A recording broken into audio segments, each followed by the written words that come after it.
yitwa Ishimwe Vestine. Uyu ni umuririmbyi ukomeye cyane hano iwacu mu gihugu cy'u Rwanda. Gusa iyo uvuze izina Vestine kuza ridaherekejwe n'izina Dorcas biragorana cyane, kuko aba bana b'abakobwa bamaze kubaka izina rikomeye cyane hano mu gihugu cy'u Rwanda. Gusa umwe muri bo, aba bana b'abakobwa, akaba yarashatse umutware ku ya 15 Mutarama 2025, ariho habaye umuhango wo kurahira imbere y'Imana n'abantu. Byose nibyo ngira ngo nze turebere hamwe, gusa ingingo nyamukuru ituzanye muri aya makuru tuje kubagezaho ni akayabo cyangwa se akavagari n'inzu nziza cyane by'amafaranga, ibifurumba by'amafaranga bahawe n'uwitwa President Nyakubahwa Paul Kagame, anariwe perezida w'iki gihugu cy'u Rwanda. Mu by'ukuri aya makuru nubwo yashimishije bamwe, ariko yaje kubabaza n'abatari bake ku bw'ishyari ndetse n'umujinya bagirira umuntu. Reka tubirebere hamwe byose rero. Gusa reka tubaye tubabwire ngo uyu mukobwa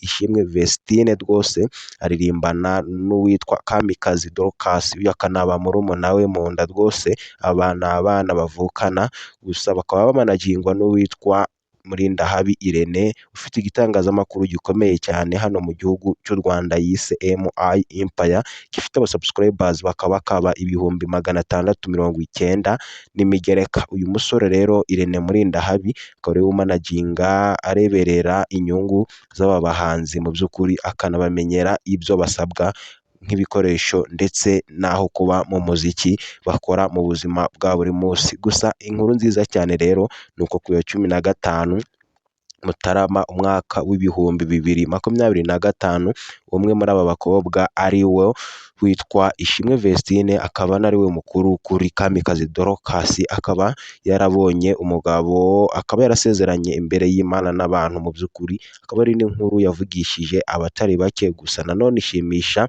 abenshi cyane. Gusa ntiyabuze kubabaza bamwe na bamwe, kuko bagiye babivuga ukundi. Mu by'ukuri dore ingingo nyamukuru mu by'ukuri mu nkuru zagiye zivugwa cyane kuri ubu bukwe, ni uko uyu Ishimwe Vestine mu by'ukuri yaba yarashatse umugabo umeze nka papa we, kuko abenshi ntabwo batinyaga kumugereranya ngo umwana yarongowe na papa we, kuko uyu mukobwa Ishimwe Vestine yarongowe mu by'ukuri ejo bundi ku ya 15, ntabwo ari kera.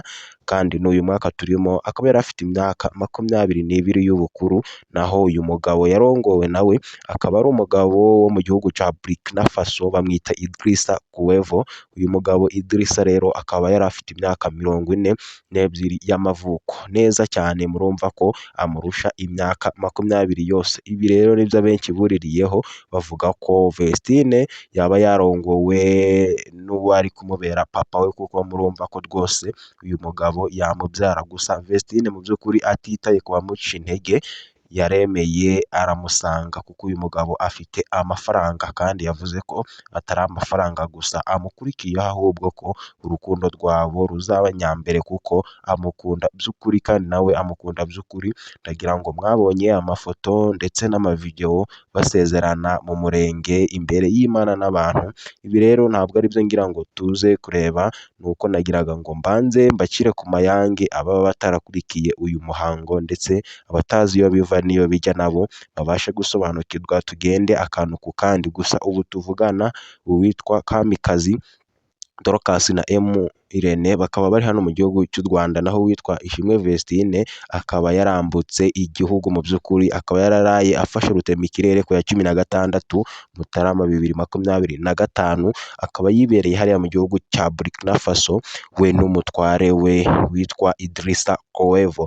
Aba rero bakaba biyemeje kurushinga bakabyarana abana, mu by'ukuri bagatunga umuryango. Ubukwe bwabo Imana yabuhaye umugisha, kandi na Irene nka boss waba bakobwa Ishimwe Vestine ndetse na Kamikazi Dorcas nawe bikaba byaramushimishije cyane kubona umwe muri bo arongowe. Gusa uwitwa Dorcas nawe hakaba hakiri icyizere cy'uko nawe azarongorwa, dore ko anarewe muto kuri Vestine.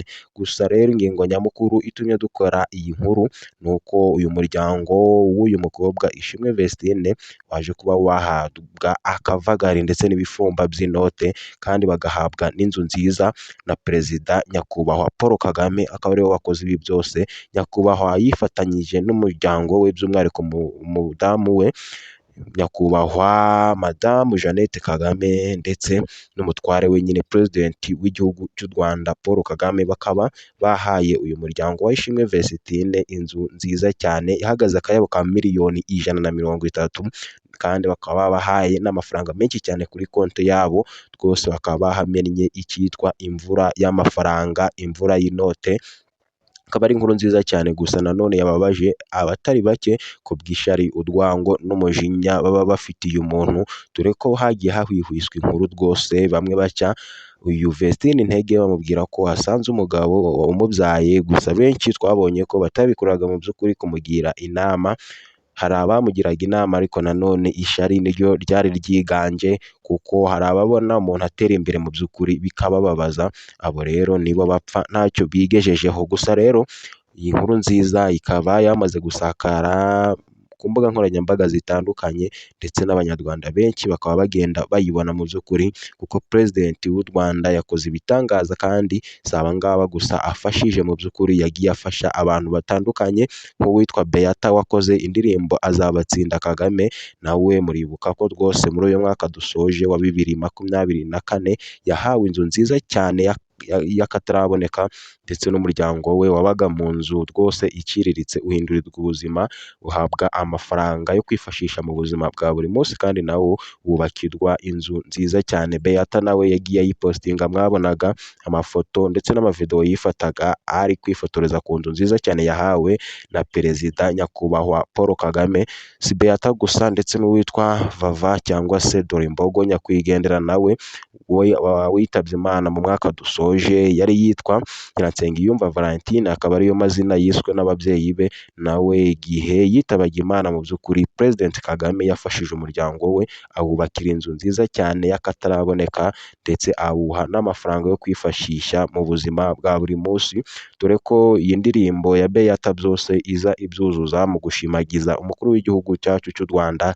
Aha hari igice yageramo avuga ko asa n'Imana, asa n'uwavuye mu ijuru. Ibyo nibyo byatumye mu by'ukuri ahabwa aka kayabo k'amafaranga ko gushimagiza ndetse no gutaka umukuru w'igihugu, byaramunejeje cyane. Ni nabyo koko asa nk'uwavuye mu ijuru, kuko President Kagame rwose agenda afasha abantu benshi, si abantu gusa n'igihugu muri rusange, kuko ageza amazi, amashanyarazi kuri bose, ndetse agatanga na girinka ku bafite ubushobozi buciriritse. Mu by'ukuri President Kagame akomeje gukora ibitangaza, kandi avugwa neza aho ariho hose, keretse umwanzi w'u Rwanda niwo umuvuga nabi, naho abandi bose ni ku mutima. Ati pike umusaza turakwemera. Mu by'ukuri reka twikomereze kuri iyi nkuru y'uwitwa Ishimwe Vestine ndetse n'umutware we Idrissa Koevo, bibereye mu gihugu cya Burkina Faso.